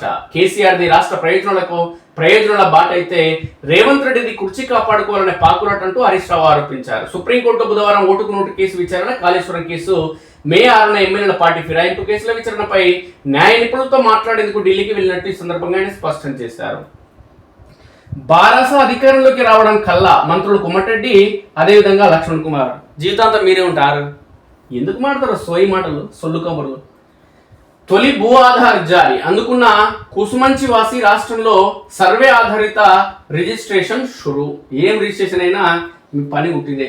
ఇక మోదీపై ఖర్గే తీవ్ర వ్యాఖ్యలు. ఉగ్రవాది అంటూ విమర్శ. ప్రధాని టెర్రరైజ్ చేస్తున్నారనడమే ఉద్దేశమని వివరణ. క్షమాపణలకు భాజపా డిమాండ్. ఈయనకి ముతిమతి తప్పింది ముసలోనికి. ఏమంటున్నాడో ఏం తెలుస్తలేదు. రోజో మాట మాట్లాడతాడు. హిందువుల గురించి హిందువులు పోయి గంగానదిని ముంత పుణ్యమో సాదరా అంటాడు. ఈ కాంగ్రెస్ పార్టీ ఒక దొంగ ఉంటాడు, వాడు పనికి మళ్ళీ దద్దమ్మ మంది కుట్టుడు, వాడి తండ్రి కుట్టుడు తెలియదు. వాడంటాడు దేవాలయాల కంటే టాయిలెట్లే మేలు అంటాడు. టాయిలెట్లోనే ఉండరా, టాయిలెట్ తినరా, అదే తినరా మంచిగా ఉంటుంది. వీడంటాడు ప్రధానమంత్రి మోడీని పట్టుకొని టెర్రరిస్ట్ అంటాడు. వీడు మైండ్ పనిచేస్తలేదు వీనికి. సావనికి దగ్గర అయ్యి ఏం చేస్తున్నాడో వీనికి తెలుస్తలేదు.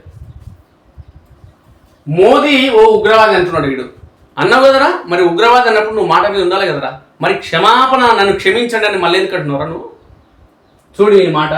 మోదీ ఒక ఉగ్రవాది, ఆయనకు సమానత్వం అంటే అసలు గిట్టదంటూ కాంగ్రెస్ అధ్యక్షుడు మల్లికార్జున ఖర్గే అంటాడు అంటున్నాడు. మీ ప్రధానమంత్రి మోడీకి విలువైనప్పుడు నీకెందుకు మేము విలువిచ్చేది? నువ్వు ఓనివని విలువేయాలి, తుట్ పాలిసి అంది. చూద్దాం వీడు ఏమన్నాడు అనేది. చూడు వీడి ముఖం, వాడి మూతి ఎట్లా చూడు. ఖర్గే వివాదాస్పద వ్యాఖ్య. అభ్యంతరం వ్యక్తం చేసిన బీజేపీ భయభ్రాంతులకు గురి చేస్తున్నారన్న అర్థంలో వాడనని ఖర్గే అంటున్నాడు. క్షమించాలంటున్నాడు సిగ్గు లేకుండా. ఏదో ఒకటి అనాలి, క్షమించాలి. బీజేపీ అగ్రనేత ప్రధాని నరేంద్ర మోదీపై కాంగ్రెస్ పార్టీ అధ్యక్షుడు మల్లికార్జున ఖర్గే మంగళవారం అత్యంత వివాదాస్పద వ్యాఖ్యలు చేశారు. దీంతో ఖర్గే కాంగ్రెస్ పార్టీపై బీజేపీ విమర్శల వర్షం కురిపించింది. ఈ విమర్శల దుమారానికి తమిళనాడు ఎన్నికల ప్రచార పర్వం వేదికగా నిలిచింది. తమిళనాడు శాసనసభ ఎన్నికల్లో ప్రచారంలో పాల్గొన్న ఖర్గే మంగళవారం చెన్నైలో మీడియా సమావేశంలో మాట్లాడారు. పెరియార్, ఈవి రామస్వామి, సిఎన్ అన్నాదురై సిద్ధాంతాలను నమ్మే అన్నాడీఎంకే నేతలు ఇప్పుడు ప్రధాని మోదీ పంచన చేరారని పేర్కొన్నారు. అన్నాడీఎంకే నేతలు అసలు ఎలాంటి వాళ్ళు ఇప్పుడు అందరికీ తెలిసి వచ్చింది. అన్నాదురై ఫోటో పట్టుకుని ప్రచారం చేసే అన్నాడీఎంకే నేతలు ఏకంగా మోదీతో ఎందుకు పొత్తు పెట్టుకోవాల్సి వచ్చిందన్నారు. మోదీ ఒక ఉగ్రవాది, ఆయనకు సమానత్వం అంటే అసలు గిట్టదు. సమానత్వం, న్యాయం అంటే బీజేపీకి సుతారము ఇష్టం ఉండదు. ఇలాంటి బీజేపీ నేతలతో అన్నాడీఎంకే నేతలు పొత్తుకు సై అన్నారు. అన్ని తెలిసి పొత్తుకు సిద్ధపడ్డారంటే వీళ్ళంతా కలిసి ప్రజాస్వామ్యాన్ని బలహీనపరచాలని కంకణం కట్టుకున్నారని లెక్క అంటున్నారు. ఖర్గే అరే నాయన ముసలోడా ఖర్గేగా, నువ్వు సొక్కవని అయితే నీ పార్టీకి ఎందుకు ఓట్లేస్తారో చెప్పరా ముసలోడా. ప్రధానమంత్రిని పట్టుకొని ప్రపంచంలో నెంబర్ 1 శక్తిగా ఉన్నటువంటి మోడీ గురించి టెర్రరిస్ట్ అంటే తప్పులేదు, కానీ నిన్ను రా అంటే తప్పు అసలు లేదురా. సిగ్గుండాలరా నీకు. ఏజ్ పెద్దదైనప్పుడు మా అందరికి మార్గదర్శకంగా ఉండాలి. ఈ దేశంలోని ప్రజలందరికీ ఒక ప్రతిపక్ష నాయకునిరా నువ్వు. మా అందరికీ మార్గదర్శకంగా ఉండాలి. నువ్వు మాట్లాడే మాటలు ఒక అర్థవంతమైన మాటలు ఉండాలి. ఏదిరా దేశ ప్రధానమంత్రి పట్టుకొని టెర్రరిస్ట్ అంటావు. ఇక జాబితాను బీజేపీ ఇక 6, 7 నెంబర్ ఈసీ దరఖాస్తుల ద్వారా ఓటర్ల జాబితాను బీజేపీ తిమ్మిని బమ్మి చేస్తుంది. ప్రధాన ఎన్నికల కమిషనర్ మోదీ తన జేబులో వ్యక్తులు మార్చుకున్నాడు. బీజేపీకి అనుబంధ కార్యాలయంగా ఈసీ తయారైంది. తమిళనాడులో ఎన్నికల ప్రచారం చివరి దశలో మోదీ ఎన్నికల నిబంధనలు ఉల్లంఘించి ఇష్టారీతిన వ్యవహరిస్తున్నారు. రాజకీయ పార్టీల కార్యకర్తలను భయభ్రాంతులకు గురి చేసేందుకు సిబిఐ, ఈడీ, ఐటీ శాఖలను రంగంలోకి దించుతున్నారు. అరే నార్మల్ వ్యక్తుల దగ్గరికి ఎందుకు పోతలేరురా? సిబిఐ, ఈడీ అంటే తప్పు చేసిన దొంగల దగ్గరికే పోతారా? ఈడీ, బోడీ అంటే ఏంది కనిపిస్తలేదు మీకు? ఈడీ, బోడీ అనేది మీకు నోటి ఎక్కువైంది, మీకు ధూళ అనేది. అందులోని ఎంపిక చేసిన వ్యక్తుల మీదనే ఎందుకు ఈడీ, సిబిఐ దాడులు జరుగుతున్నాయని ప్రశ్నించారు. తమిళనాడులో డిఎంకే చీఫ్ ఎంకే స్టాలిన్ కు రాహుల్ గాంధీకి మధ్య మనస్పర్ధలు ఉన్నాయనే వార్తలను ఖర్గే కొట్టిపారేశారు. వాళ్ళిద్దరూ సొంత అన్నదమ్ములా కలిసి ఎన్నికల్లో పనిచేస్తున్నారని, కన్యాకుమారి నుంచి కాశ్మీర్ దాకా, మణిపూర్ నుంచి ముంబై దాకా అన్ని ప్రాంతాల ప్రజలను రాహుల్ కలుపుకొని పోతున్నారని పేర్కొన్నారు. మరి ఓట్లు ఎందుకు వేసలేరు రా బాబు మీయోనికి? ఎందుకురా బాబు ఓట్లు వేసలేరు? కాంగ్రెస్, డిఎంకేలు సొంత లక్ష్యాల విషయంలో విభిన్నంగా ఆలోచిస్తాయి, కానీ దేశ సంక్షోభంలో ఉన్నప్పుడు ఉక్కు సంకల్పంతో కలిసి ముంతడుగేస్తాయని ఖర్గే అన్నారు. ఉక్కు దానికి సంకల్పం, తుప్పుపట్టిన సంకల్పం రా బాబు మీది, ఉక్కు కాదు. మహిళలకు 33% రిజర్వేషన్లు ఇచ్చే ఉద్దేశం బీజేపీకి లేదన్నారు. ఒకవేళ ఉద్దేశం ఉంటే సీట్లు పెంచిన తర్వాత ఇస్తామనడం ఏంటి? ఇప్పుడే 543 సీట్లను 33% అమలు చేయవచ్చు కదా అని సూటి ప్రశ్న వేశారు. అరే సుళ్ళు కబుర్లు ఎందుకురా మాట్లాడతావురా? అర్థం పడదా లేని దద్దమ్మా, మైండ్ నీకు పనిచేసలేదురా. జనాభా నియంత్రణ సాధిస్తూ ప్రగతి పథంలో ముందుకెళ్తున్న దక్షిణాది రాష్ట్రంలో అనగదొక్కేందుకు నియోజకవర్గాల పునర్వ్యవస్థీకరణలో మోదీ దక్షిణ భారత రాష్ట్రాలకు అన్యాయం చేయాలని కుట్ర చేస్తున్నారని అరే బుద్ధి లేని దద్దమ్మలారా. నియోజకవర్గాల పునర్విభజన చేస్తే జనాభా ప్రాతిపదికన చేయాల్సి వస్తుందిరా. అప్పుడు జనాభా ప్రాతిపదికన తగ్గింది కాబట్టి, జనం తగ్గిరు దక్షిణ భారత కాబట్టి మన సీట్లు తగ్గుతాయిరా. 50% చేస్తే తగ్గదురా. మన భారతదేశానికి, దక్షిణ భారతదేశానికి సంబంధించిన రాష్ట్రాల సీటు తగ్గవురా దద్దమ్మలారా. మైండ్ ఎక్కడుందిరా మీది? ప్రజలు ఎందుకు తప్పుగా పట్టిస్తారు? మండిపడిన బీజేపీ మోదీని ఉద్దేశించి చేసిన ఖర్గే చేసిన ఉగ్రవాద వ్యాఖ్యలపై బీజేపీ మండిపడింది. దేశ ప్రధాని పట్ల విపక్ష కాంగ్రెస్ వైఖరి ఏ స్థాయిలో ఉందో ఖర్గే మాటలతో స్పష్టమైంది. ఖర్గే పొరపాటున మోదీని ఉగ్రవాది అనలేదు. ఉద్దేశపూర్వకంగా రాహుల్ గాంధీ సూచనల మేరకు ఉగ్రవాదిని సంబోధించారు. చట్టసభలో మహిళలకు 33% రిజర్వేషన్ కల్పించేందుకు సాహసించామనే అక్కస్తోనే మోదీపై ఖర్గే వివాదాస్పద వ్యాఖ్యలు చేస్తున్నారు. ఇలాంటి నేతలు పార్టీకి ఓటర్లు ఎన్నికలు తగిన గుణపాఠం చెప్తారని బీజేపీ జాతీయ అధికార ప్రతినిధి సంబిత్ పాత్ర అన్నారు. బీజేపీ ఘాటుగా స్పందించడంతో ఖర్గే తన వ్యాఖ్యలపై వివరణ ఇచ్చారు. ప్రధాని మోదీ ఎప్పుడు మమ్మల్ని బెదిరిస్తుంటారు? ఆదాయ పన్ను శాఖ, ఎన్ఫోర్స్మెంట్ డైరెక్టరేట్ వంటి కీలక సంస్థలన్నీ మోదీ చేతుల్లో ఉన్నాయి. మోదీని ఉగ్రవాదిని నేను నేరుగా అనలేదు. విపక్ష పార్టీలను మోదీ బెదిరిస్తున్నారు, భయభ్రాంతులకు గురి చేస్తున్నారనే అర్థంలోనే ఆ పదం ఉపయోగించాలని నన్ను క్షమించాలంటున్నాడు సిగ్గులేని దద్దమ్మ. అంటారా సిగ్గులేని దద్దమ్మని అంట? ఎందుకంటే భారత ప్రధానమంత్రిని ఉగ్రవాది అన్నప్పుడు నేను సిగ్గులేని దద్దమ్మంటే తప్పులేదురా. నీ వయసు కానీ నీ విధానాలు కానీ కరెక్ట్ లేవు, నీ వయసుకు తగ్గట్టు లేవు. రోజు పైసల పండుగే. సబ్ రిజిస్టర్ కార్యాలయాలు కానీ ఏజెంట్లు కానీ ఎట్లా తయారయ్యారంటే లక్షల రూపాయలు, వేల రూపాయల మిత్రులు. ప్రతిరోజు ఒక్కొక్క సబ్ రిజిస్టర్ కార్యాలయంలో పనిచేసే డాక్యుమెంట్ రైటర్ కానీ, లేదంటే సబ్ రిజిస్టర్ అయితే నెలకైతే లక్షల రూపాయల మిత్రులారా, రోజుకు వేల రూపాయలే. ప్రతి డాక్యుమెంట్ రైటర్ ఉదయం నుంచి సాయంత్రం వరకు డాక్యుమెంట్లు అయిపోయిన తర్వాత ప్రతిరోజు కమిషన్ తీసుకుపోయి సబ్ రిజిస్టర్కి ఇవ్వాల్సిందే. ఇది కల్వకుర్తిలో కానీ, జడ్చర్లలో కానీ, నాగర్కల్లో కానీ, అచ్చంపేటలో కానీ ప్రతి దగ్గర జరుగుతున్న తంతి మిత్రులారా. మరి కల్వకుర్తిలో అయితే అనేక సార్లు సబ్ రిజిస్టర్ కూడా పట్టుబడడం జరిగింది, వాళ్ళ మీద విచారణ జరిగింది. ఒక ఆయన సస్పెండ్ కూడా అయ్యిండు, మళ్ళీ ఆయన విధుల్లో ఎక్కడం జరిగింది.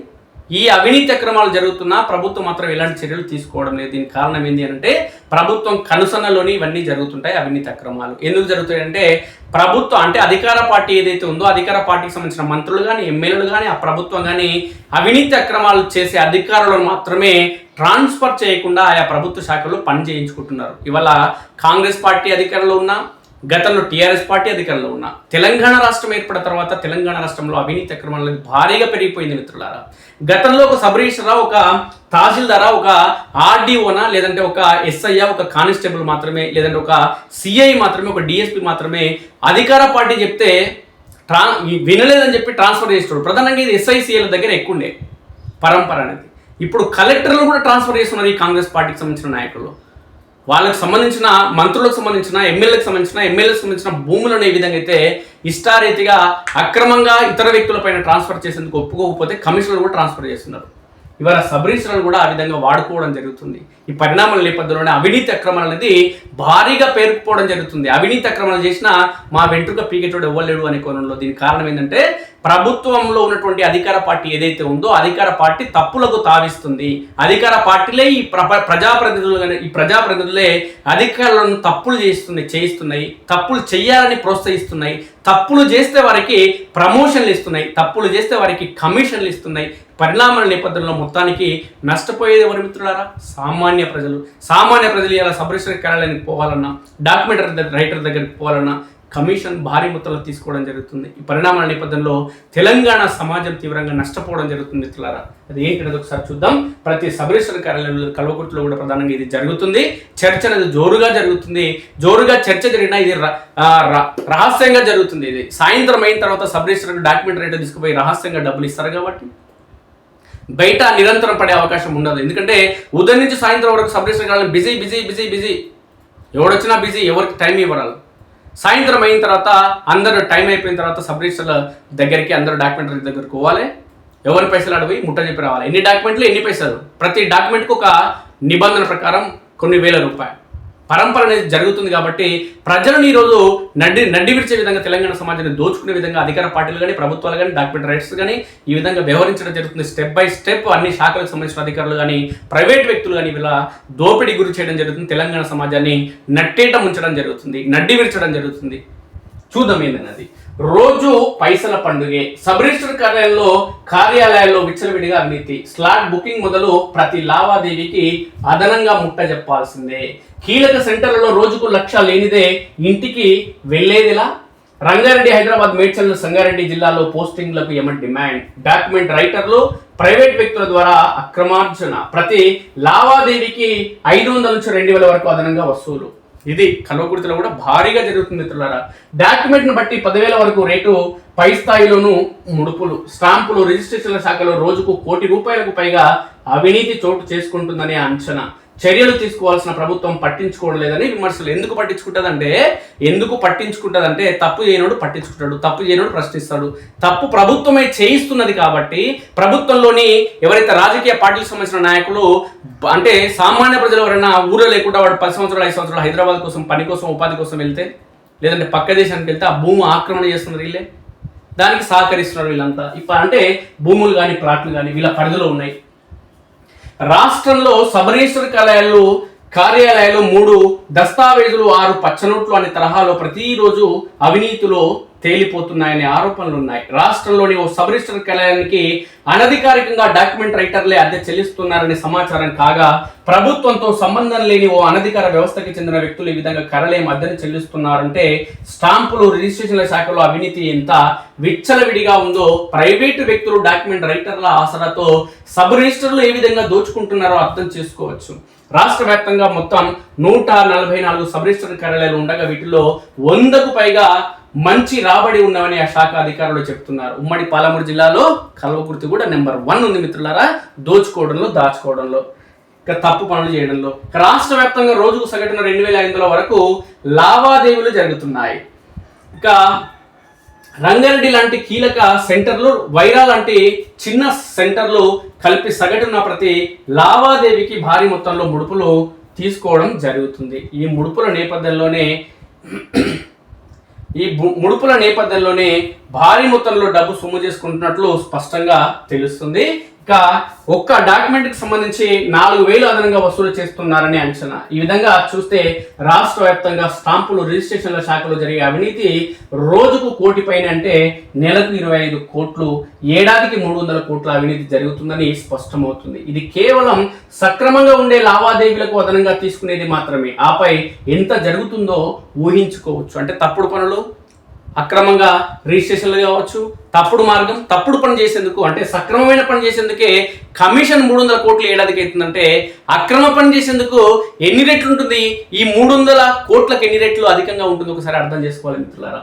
ఇక ఇది కేవలం సక్రమంగా జరిగే లావాదేవీలకి 300 కోట్లు అంటే ఆపై ఎంత జరుగుతుందో ఊహించుకోవచ్చు. కాగా ఈ అవినీతిని అరికట్టేందుకు ప్రభుత్వం కనీస చర్యలు తీసుకోవడం లేదని విమర్శలు వస్తున్నాయి. లావాదేవీల్లో అవినీతి లీలలు. రాష్ట్రంలో 144 సబ్ రిజిస్టర్ కార్యాలయాలతో పాటు 16 జిల్లా రిజిస్ట్రార్ కార్యాలయాలు పనిచేస్తున్నాయి. స్టాంపులు, రిజిస్ట్రేషన్ల శాఖ అధికారిక వెబ్సైట్ ప్రకారం ఈ నెలలోనే 20 రోజుల్లో 65,000కు పైగా రిజిస్ట్రేషన్లు జరిగాయి. అంటే రోజుకు కేవలం 3,000 లావాదేవీలు జరిగాయి అన్నమాట. ఈ లావాదేవీలన్నింటిలో అనధికారికంగా డాక్యుమెంట్ రైటర్లు కీలక పాత్ర పోషిస్తున్నారు. ఎక్కడికక్కడ ప్రత్యేకంగా దుకాణాలు ఏర్పాటు చేసుకుని దందా కొనసాగిస్తున్నారు. కొన్ని చోట్ల ఏకంగా సబ్ రిజిస్టర్ కార్యాలయాల ఆవరణలోనే దుకాణాలు నడుపుతున్నారు. పై అధికారులు ఎవరైనా తనిఖీలకు వెళితే ఆ కాసేపు షట్టర్లు దించేసి వెళ్ళిపోతున్నారు. ఇక అవినీతి దందా కొనసాగుతున్న సబ్ రిజిస్టర్లో డిజిటల్ పేమెంట్లకు కూడా స్వీకరిస్తున్నారు. ఇటీవల జరిగిన ఏసీబీ తనిఖీల్లో ఏకంగా 42 లక్షల డిజిటల్ పేమెంట్ల రూపంలో సబ్ రిజిస్టర్లు తీసుకున్నట్లు తేలింది. ఇక అవినీతి జరగకుండా ఉండేందుకు ప్రభుత్వం తెచ్చిన స్లాట్ బుకింగ్ వ్యవస్థ ఈ అవినీతికి మరింత ఊతమిస్తుంది. కేవలం స్లాట్ బుకింగ్ కోసం డాక్యుమెంట్ రైటర్లు, సబ్ రిజిస్టర్లు, ప్రైవేటుగా నియమించుకున్న వ్యక్తులు 100,000 వసూలు చేస్తుండడం గమనార్హం. కింద నుంచి పై వరకు వాటాలు. సబ్ రిజిస్టర్లు జిల్లా రిజిస్టర్లకు, జిల్లా రిజిస్ట్రార్లకు, డిఐజీలు, ఆపై అధికారులకు ప్రతి నెల టంచనుగా వసూలు చేసిన అమ్యామ్యాల్లో స్థాయిని బట్టి వాటా ముట్ట చెప్తారనేది బహిరంగ రహస్యం. అందుకే సబ్ రిజిస్టర్లపై ఎంతటి అభియోగాలు వచ్చినా, ఏసీబీ లేదంటే విజిలెన్స్ తనిఖీలు నిర్వహించిన, పట్టుబడిన ఎలాంటి చర్యలు ఉండవు వాళ్ళపైన. మహా అంటే ఒక మెమో జారీ చేస్తారు, 4 రోజుల తర్వాత అందరూ దాన్ని మర్చిపోతారు. ఆ తర్వాత మళ్ళీ యథాతథం డబ్బులు ఇవ్వాల్సిందే, డబ్బులు ఇవ్వాల్సిందే, రిజిస్ట్రేషన్ చేసుకోవాల్సిందే, లేదంటే ఆ రోజు రిజిస్ట్రేషన్ పూర్తి కాదు, సర్వర్లు పనిచేయవు, సబ్ రిజిస్టర్ తొందరగా వెళ్ళిపోతారు, లేదంటే ఆ డాక్యుమెంట్ చేయడానికి నిబంధనల ప్రకారం అవకాశం లేదు. ఇలాంటివన్నీ తెరపైకి వస్తాయి. అదే డబ్బులు ముడితే మాత్రం వెంటనే పని అయిపోతుంది. ఇక్కడ పోస్టింగ్ వస్తే కోట్లే. రాష్ట్రంలో ఓఆర్ఆర్ పరిధిలోని 39 సబ్ రిజిస్టర్ కార్యాలయాలతో పాటు అక్కడక్కడ ఒక 11 కలిపితే మొత్తం 50 సబ్ రిజిస్టర్ కార్యాలయాలను లోకల్ పాయింట్లుగా పేర్కొంటారు. ఇక్కడ పోస్టింగ్లు కావాలంటే ఉన్నతాధికారులకు లక్షల్లో ముట్టజెప్పాలనే ఆరోపణలు ఉన్నాయి. ఎందుకంటే లక్షల్లో ఇచ్చి కోట్లలో సంపాదించుకునే అవకాశం ఉండడమే దానికి ప్రధాన కారణం. సబ్ రిజిస్టర్లకు ప్రతిరోజు పైసల పండుగ అనేది బహిరంగ రహస్యం కాగా హైదరాబాద్ శివారులో పోస్టింగ్ వస్తే ఏ స్థాయిలో ఆస్తులు కూడబెడతారో రాష్ట్రంలోని ఏ ఇతర సబ్ రిజిస్టర్ను అడిగినా చెప్తారంటే అతిశయోక్తి కాదు. ఇక రాష్ట్రంలోని సబ్ రిజిస్టర్ కార్యాలయాల్లో జరుగుతున్న అవినీతి తంతుకు సంబంధించి పరిశీలన ఒకసారి మనం గమనిస్తే, కొన్ని సబ్ రిజిస్టర్ కార్యాలయాలను ఒకసారి మనం గమనిస్తే ఖమ్మం జిల్లా కేంద్రం సమీపంలో సబ్ రూరల్ రిజిస్టర్ కార్యాలయంలో ప్రతిరోజు 40 నుంచి 50 వరకు దస్తావేజులు రిజిస్టర్ అవుతాయి. ప్రతి దస్తావేజుకు అనధికారికంగా 2000 వసూలు చేస్తారు. ఒకరిద్దరు నమ్మకస్తులైన డాక్యుమెంట్ రైటర్లతో ఈ వసూళ్ల తంతు కొనసాగుతుంది. రోజుకు 50,000 నుంచి 60,000 వరకు వసూలు జరుగుతాయని ఒక అంచనా. గజ్వేల్ సబ్ రిజిస్టర్ కార్యాలయంలో రోజుకు 30 నుంచి 40 వరకు డాక్యుమెంట్లు అవుతాయి. ఇక్కడ 25 మంది డాక్యుమెంట్ రైటర్లు, 40 మంది ఏజెంట్లు ఉన్నారు. నాలా జీపీఏలు, ఇల్లు, అపార్ట్మెంట్లు ఇలా కేటగిరీల వారీగా 2000 నుంచి 5000 వరకు అదనంగా వసూలు చేస్తారు. కరీంనగర్ సబ్ రిజిస్టర్ కార్యాలయంలో రెగ్యులర్ సబ్ రిజిస్టర్లు సెలవులో ఉంటే ఇన్ఛార్జీలు నడిపిస్తున్నారు. ఇక్కడ రోజుకు 50 నుంచి 60 వరకు లావాదేవీలు జరుగుతున్నాయి. ఈ కార్యాలయంలో పనిచేసే అవుట్ సోర్సింగ్ సిబ్బంది కూడా అక్రమ వసూళ్లకు పాల్పడుతున్నారు. నిజామాబాద్ జిల్లా కార్యాలయంలో నిత్యం 50 నుంచి 60 వరకు డాక్యుమెంట్లు రిజిస్ట్రేషన్ అవుతున్నాయి. ప్రతి దస్తావేజు 500 నుంచి 600 వరకు ఖర్చుల పేరుతో అదనంగా వసూలు చేస్తున్నారు. నాలా, ఇల్లు, అపార్ట్మెంట్లు 2000 పైన 10,000 వరకు డాక్యుమెంట్ ను బట్టి వసూలు చేస్తున్నట్లు ఆరోపణలు ఉన్నాయి. ఇక్కడ ఇద్దరు సబ్ రిజిస్టర్లు ఉండాలి, కానీ ఏడాదిన్నర క్రితం ఒకరు ఏసీబీకి దొరక్క మరొకరు దీర్ఘకాలిక సెలవులో ఉంటున్నారు. ఇక డిఐజీ కార్యాలయంలో సీనియర్ అసిస్టెంట్ విధులు నిర్వహిస్తున్నారు. ఆయన చెప్పిన రేటు ఇస్తేనే లావాదేవీ పూర్తవుతుందనే ఆరోపణలు ఉన్నాయి. ఇక మహబూబ్నగర్లో డబ్బులు వసూలు బాధ్యతలు వారానికి ఒకరు మారుస్తుంటారు. ప్రతి దస్తావేజుకు ఆఫీస్ ఖర్చుల కోసం 700 అదనంగా వసూలు చేస్తుండగా డాక్యుమెంట్ ను బట్టి 2 నుంచి 5,000 వరకు తీసుకుంటారు. ఇక ఏసీబీకి జిక్కిన ఉదంతాలు కొన్ని చూద్దాం. కొన్ని ఉదాహరణలు మిత్రులు తక్కువ. వరంగల్లో ఈ నెల 2-3 తేదీల్లో ఏసీబీ దాడులు జరిగాయి. ఇద్దరు సబ్ రిజిస్టర్లు ప్రైవేట్ వ్యక్తి డాక్యుమెంట్ రైటర్ల ద్వారా 42 లక్షలు వసూలు చేసినట్లు తేలింది. 20 మంది డాక్యుమెంట్ రైటర్ల నుంచి డిజిటల్ పేమెంట్ల రూపంలో ఈ మొత్తం తీసుకున్నట్లు ఏసీబీ నిర్ధారించింది. 3 నెలల క్రితం మంచిర్యాల సబ్ రిజిస్టర్ కార్యాలయంతో పాటు సబ్ రిజిస్టర్ ఇంట్లో ఆకస్మిక తనిఖీ నిర్వహించారు. నెల 17వ తేదీన మళ్ళీ సబ్ రిజిస్టర్ కార్యాలయంలో విజిలెన్స్ అధికారులు తనిఖీలు నిర్వహించారు. ఇక్కడ కార్యాలయం ఆవరణలోని డాక్యుమెంట్ రైటర్లు షాపులను ఏర్పాటు చేసుకున్నారు. గత 3 ఏళ్లలో యాదగిరిగుట్ట సబ్ రిజిస్టర్ కార్యాలయంలో ఒక సబ్ రిజిస్టర్ ఏసీబీకి దొరక్క మరొక సబ్ రిజిస్టర్ ఒకే రోజు 150 డాక్యుమెంట్లు చేయడంతో సస్పెన్షన్లకు గురయ్యారు. ఖమ్మం రూరల్ సబ్ రిజిస్టర్ కార్యాలయంలోని గత ఏడాదిలో ప్లాట్ గిఫ్ట్ రిజిస్ట్రేషన్ కోసం డాక్యుమెంట్ రైటర్ల ద్వారా డబ్బులు వసూలు చేసిన సబ్ రిజిస్టర్ ఏసీబీకి చిక్కి సస్పెన్షన్ గురయ్యారు. 2024 జూన్లో వ్యక్తి ప్లాట్కు అన్ని అనుమతులు ఉన్నప్పటికీ రిజిస్ట్రేషన్ చేయకుండా ఇబ్బందులకు గురి చేసి 99,200 లంచంగా తీసుకుంటుండగా అప్పటి సూర్యాపేట సబ్ రిజిస్టర్ ను ఏసీబీ పట్టుకుంది. వరంగల్ సబ్ రిజిస్టర్ ఆఫీసులో రోజుకు 80 నుంచి 100 వరకు దస్తావేజులు రిజిస్టర్ అవుతాయి. ప్రతి దస్తావేజుకు 1,500 నుంచి 5,000 వరకు వసూలు చేస్తున్నారు. మొత్తం 125 మంది వరకు డాక్యుమెంట్ రైటర్లు ఉన్నారు. 2-3 ప్రైవేట్ వ్యక్తులు. 20 మంది వరకు డాక్యుమెంట్ రైటర్లు డబ్బులు వసూలు చేయడమే పనిగా పెట్టుకున్నారంటే ఇక్కడ అవినీతి ఏ స్థాయిలో ఉందో అర్థం చేసుకోవచ్చు. మొత్తానికి దోచుకున్నోడికి దోచుకున్నంత దోచుకోవడమే పరమావధిగా మారిందనేది సుస్పష్టం. ఇవి నాటి ప్రధాన పత్రికలోని వార్తా విషయాలు మిత్రులారా. మీ సూచన సలహాల అభిప్రాయాలు ఇస్తామో తెలియండి. అదేవిధంగా మన స్ఫూర్తి న్యూస్ని సబ్స్క్రైబ్ చేసుకుని మిత్రులు దయచేసి సబ్స్క్రైబ్ చేసుకోండి. Thank you very much.